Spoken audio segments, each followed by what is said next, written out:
মনে রেখো, যদি মনে পড়ে ইউটিউব চ্যানেলে সকলকে স্বাগত। এই সপ্তাহ কিংবা তার পরের সপ্তাহ থেকে, অর্থাৎ এই সামনের সোমবার থেকে অথবা তার পরের সোমবার থেকে সকলের স্কুলে পরীক্ষা শুরু হবে।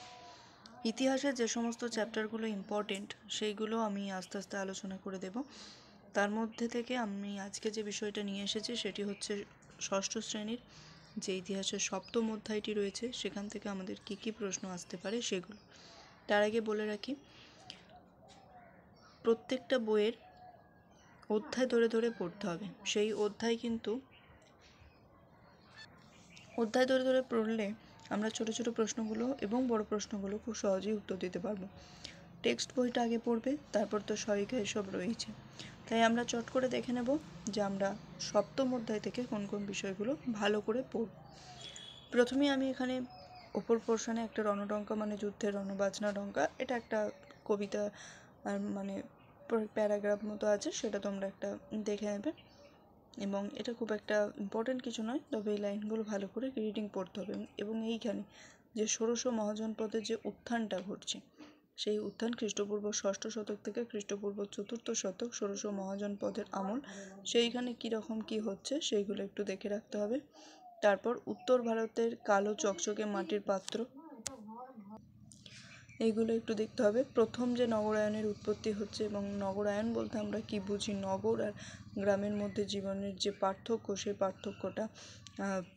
প্রথম নগরায়ন কবে ঘটলো? বলছে প্রাচীন ভারতের ইতিহাসে প্রথম নগর দেখা গিয়েছিল হরপ্পা সভ্যতায়। আর এই সময় পর্ব থেকে, অর্থাৎ খ্রিস্টপূর্ব 600 অব্দ থেকে আবার দ্বিতীয় নগরায়নের সূত্রপাত হলো। এই জায়গাগুলো দেখে নিতে হবে। তারপর যেগুলো রয়েছে সেগুলো হচ্ছে যে আধুনিক খ্রিস্টপূর্ব চতুর্থ শতকের শেষ ভাগ থেকে খ্রিস্টপূর্ব তৃতীয় শতকের প্রথম ভাগ, অর্থাৎ মৌর্য আমল, এটা একটু দেখতে হবে। এখানে মেগাস্তিনিসের চোখে ভারতীয় উপমহাদেশের সমাজ, এই কোশ্চেনটা বারবার ঘুরিয়ে ফিরিয়ে দেয় স্কুলে, যে মেগাস্তিনিসের চোখে ভারতীয় উপমহাদেশের সমাজ কীরকম দেখতে ছিল, মেগাস্তিনিস কী ভাবতেন, তার ইন্ডিকা গ্রন্থে তিনি কি আলোচনা করেছিলেন, এই সমস্ত বিষয় নিয়ে। তারপর কুষাণদের চলে আসছে, এখানে সুদর্শন রথটা টিকা হিসেবে বহুবার দেয়, সেগুলো একটু আমাদের দেখে রাখতে হবে। তারপর যেগুলো রয়েছে এখানে কি কি খেলা হতো, কি কি ধরনের তারা পোশাক পরতো। তারপর সাতবাহন আমলে দক্ষিণ ভারতের গ্রাম জীবন কীরকম ছিল। তারপর প্রাচীন ভারতীয় উপমহাদেশের কারিগর আর কারিগর ও ব্যবসায়ীদের সংঘ, এটাও খুব আসে শর্ট কোশ্চেন হিসেবে, টিকা হিসেবে যেগুলো দেয় সেগুলো হিসেবে দেয়। এবং দিনার ও সুবর্ণ বলতে কি বোঝো, কাদের আমলে এই ধরনের মুদ্রাগুলো চালু হয়েছিল? গুপ্ত রাজাদের আমলে যে সোনার মুদ্রা, সে সোনার মুদ্রাকে দিনার এবং সুবর্ণ বলা হতো। এই যে ছোট ছোট প্রশ্নগুলো যদি বই না পড়া হয়, টেক্সট না পড়া হয়, তাহলে কিন্তু আমরা উত্তরগুলো দিতে পারবো না। তারপর একদম লাস্ট পেজে যেটা আছে প্রাচীন ভারতীয় উপমহাদেশের খাবার দাবার, এগুলো এটা অতটাও আসে না। তবে ফাসিয়ানের লেখায় ভারতীয় উপমহাদেশের সমাজ আর সুয়াংজাংয়ের লেখা ভারতীয় উপমহাদেশের সমাজ, এই দুটো কিন্তু আসতে পারে এই দুটোর মধ্যে।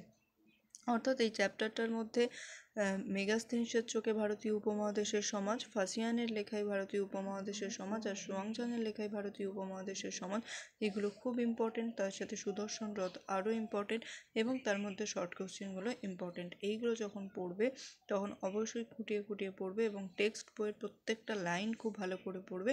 আশা করি তোমাদের সকলের পরীক্ষা ভালো হবে। দেখা হচ্ছে নেক্সট কোনো ভিডিওতে। ভালো লাগলে চ্যানেলটা সাবস্ক্রাইব করবেন, লাইক কমেন্ট শেয়ার করবেন। ধন্যবাদ।